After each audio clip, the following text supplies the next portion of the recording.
On March 19, 2026, Chuck Norris died at the age of 86 in Hawaii, surrounded by family. To millions of people, that sentence sounded almost impossible. Chuck Norris was supposed to be the man who never fell, never quit, and somehow always walked away from the impossible. For decades, Hollywood sold the world that image. He was the martial artist who fought Bruce Lee, the action star who seemed to take on entire armies by himself. And for 8 years, he played Cordell Walker, the hard-edged Texas Ranger who could settle a fight with one look and a roundhouse kick. But there was something the jokes, movies, and television reruns could never fully explain. How did a shy boy from Oklahoma become one of the most recognizable action stars in America? And how did that tough guy image eventually turn into a fortune reportedly worth around $70 million?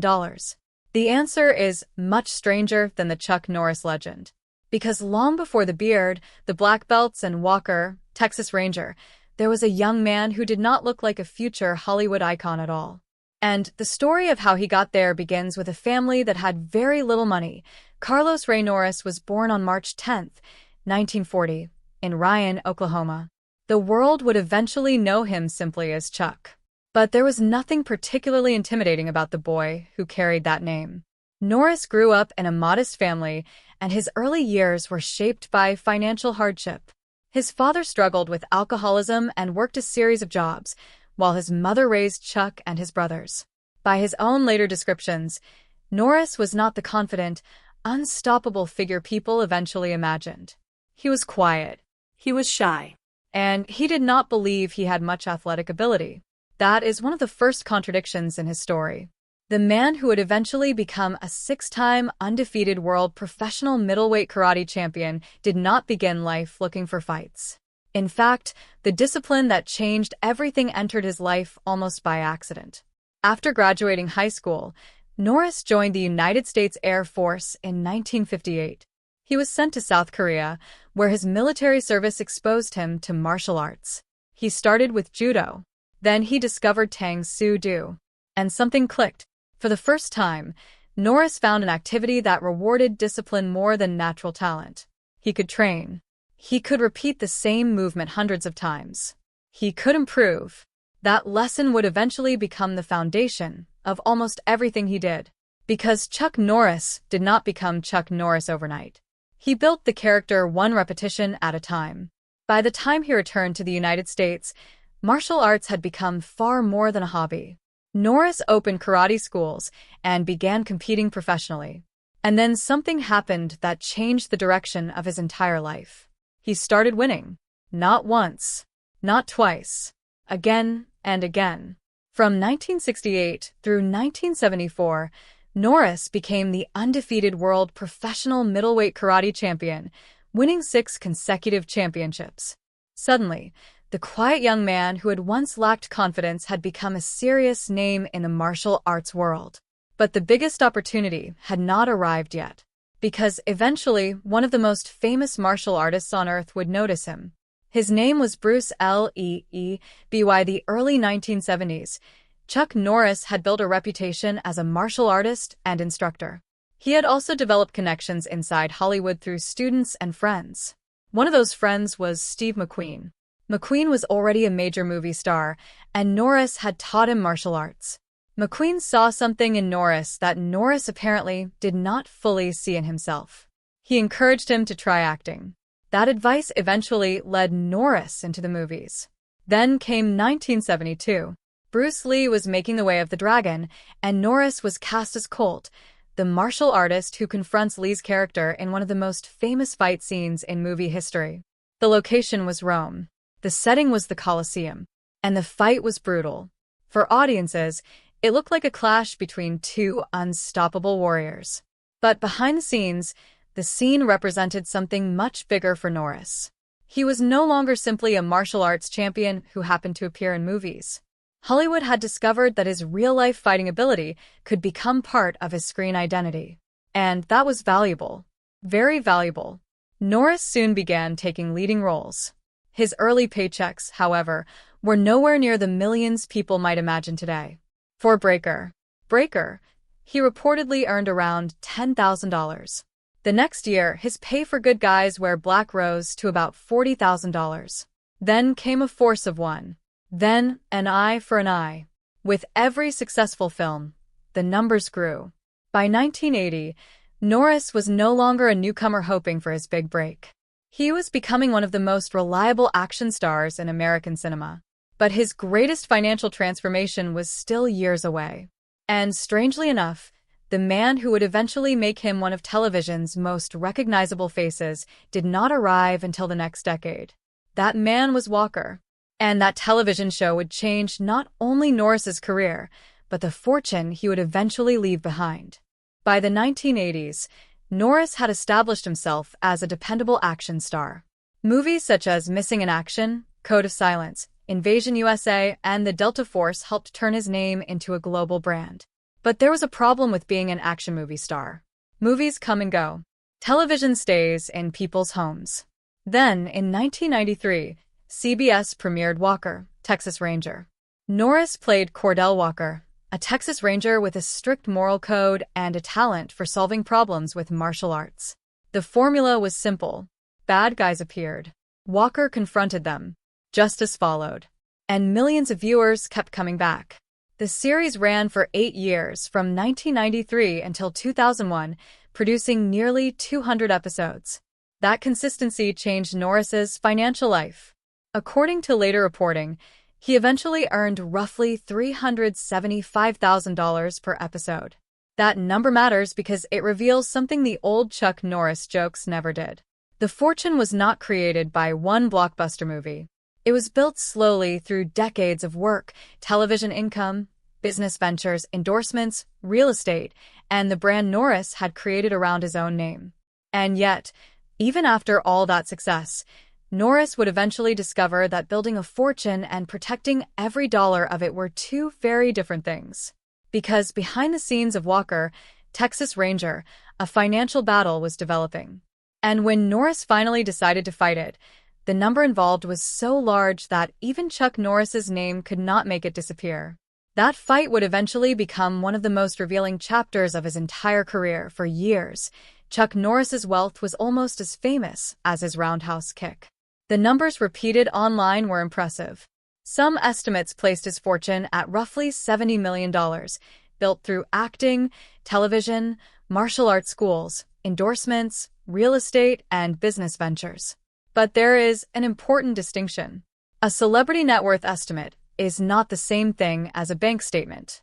It is an educated calculation based on public information, reported earnings, property, businesses, and other assets. And in Norris's case, the real story is not simply how much money he made. It is what he did with the opportunity. Because unlike many stars who became wealthy almost entirely from entertainment, Norris spent much of his life turning his name into a business. His martial arts schools were an early example. He understood something long before the internet made personal branding a common phrase. People were not just buying a movie ticket to see Chuck Norris. They wanted to learn from Chuck Norris. They wanted the discipline. They wanted the confidence. They wanted a little piece of the man they saw on screen. That idea eventually led to the creation of Chun Kuk Do, a martial arts system Norris developed by combining techniques and principles from several disciplines.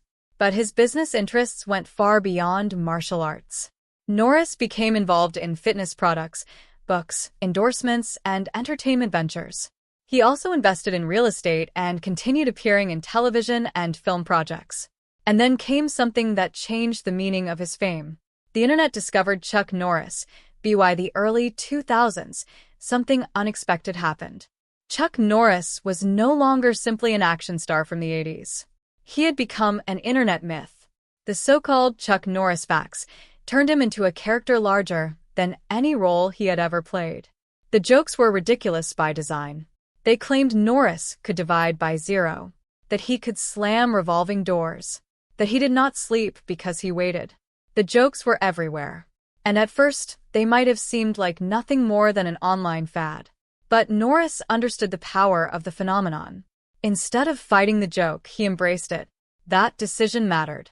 Because the internet introduced Chuck Norris to an entirely new generation that had never grown up watching Walker, Texas Ranger on Friday nights. Suddenly, teenagers and young adults knew his name. The old action hero had become a pop culture symbol.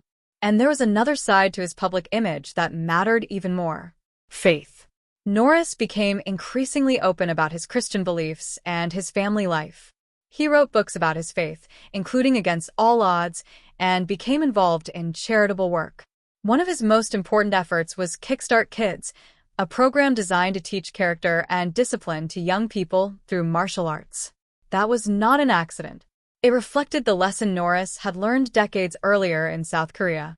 Martial arts had given a shy, uncertain young man structure. Now, he wanted to give that same structure to children who might otherwise struggle to find it.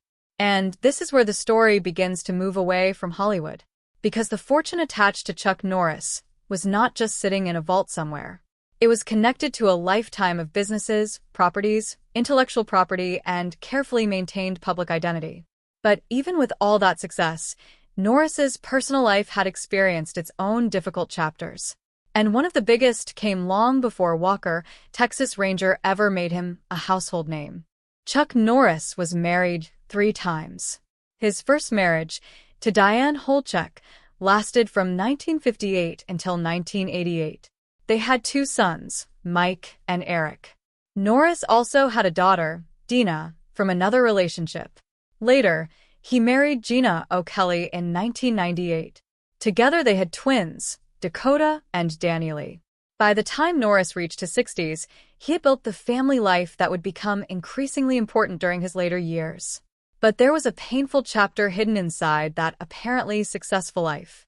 In 2013, Norris announced that he was stepping away from much of his Hollywood work to care for Gina after she experienced serious health problems.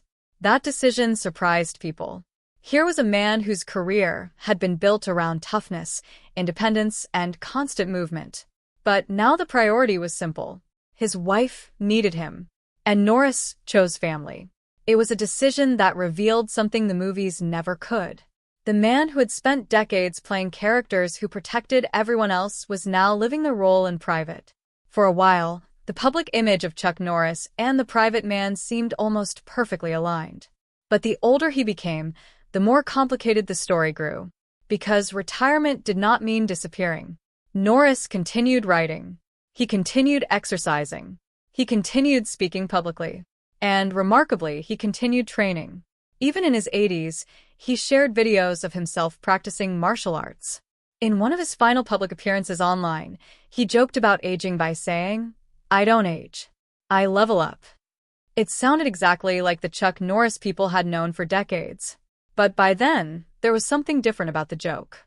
Everyone knew time was catching up with even the man who had become famous for pretending it could not. And then, in March 2026, the impossible finally became real. Chuck Norris died on March 19, 2026, in Hawaii, at the age of 86. His family announced the death the following day. They did not provide a specific cause. They said only that his passing had been sudden, that he had recently been hospitalized, and that he was surrounded by family and at peace. That detail was important, because so many people had spent decades believing Chuck Norris was almost impossible to defeat. The internet had turned that idea into a joke. Hollywood had turned it into a brand. And Walker, Texas Ranger, had turned it into a weekly television ritual. But death does not care about legends.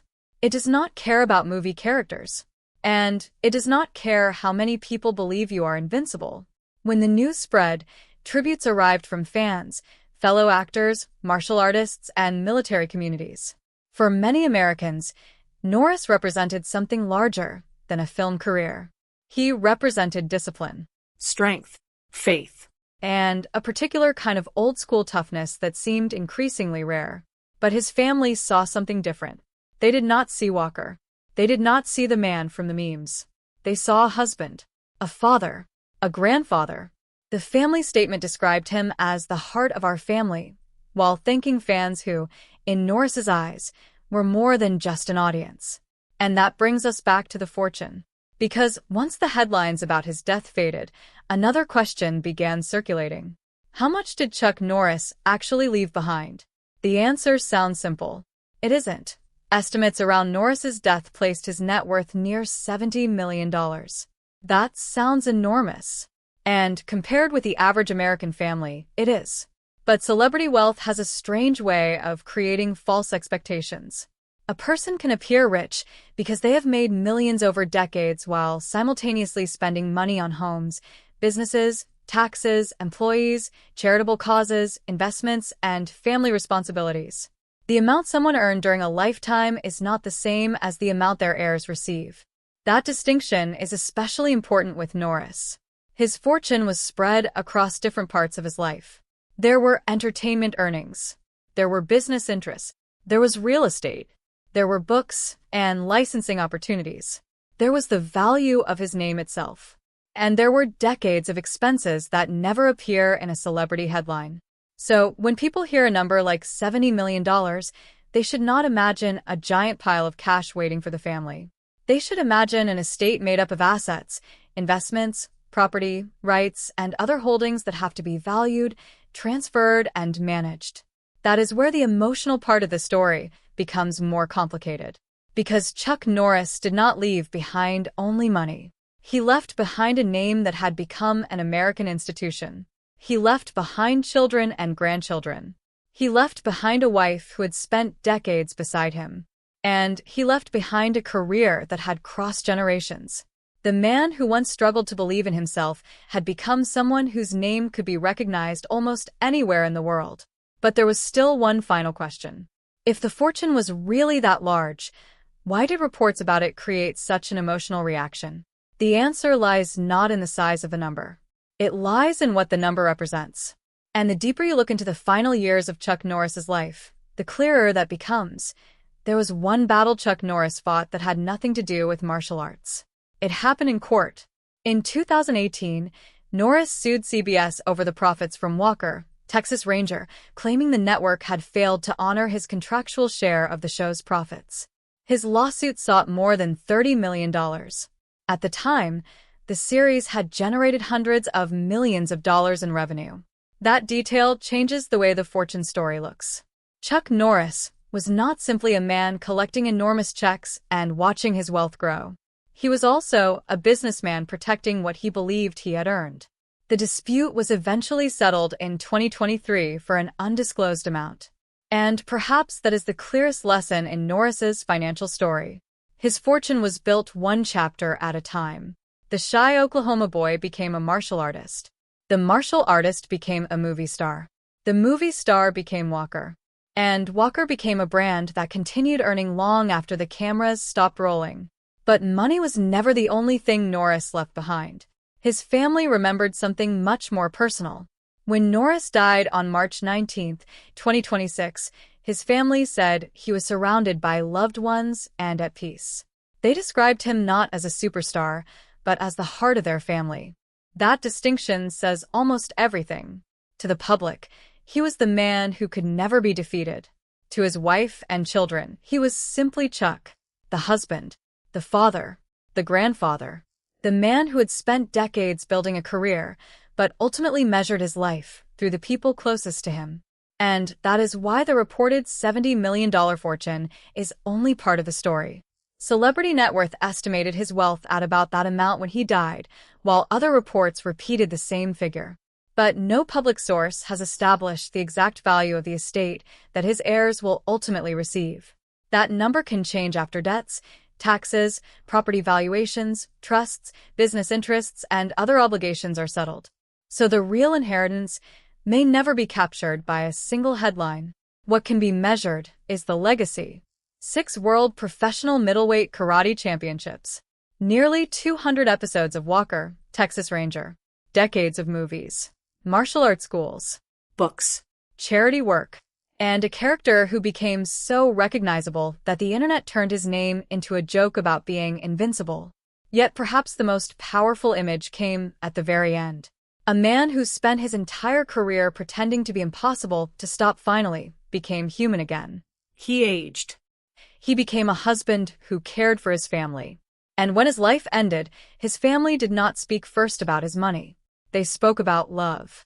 That brings the story full circle.